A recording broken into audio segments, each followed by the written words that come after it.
Баршаңызға сәлем. Бүгін сіздермен жаңа жылға ең оңай дайындалатын закуска түрін дайындаймыз. Ол үшін біз қиярымызды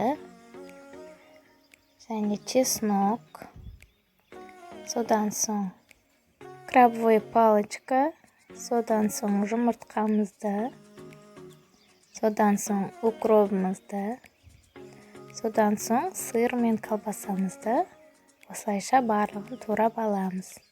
Теркадан өткізілген құрамдарға майонез қосып, барлығын мұқият араластырамыз және қалауыңызша дәмдеуіштеріңізді қоссаңыз болады. Осылайша барлығын мұқият араластырып алып, видеодағыдай қиярымыздың үстіне салып, әдемілеп ораймыз. Барлығын осылай рет-ретімен қайталап шығамыз. Осылайша бізде дәмді закуска тез әрі оңай дайындалады және де өте дәмді болып шығады. Міндетті түрде жасап көріңіз.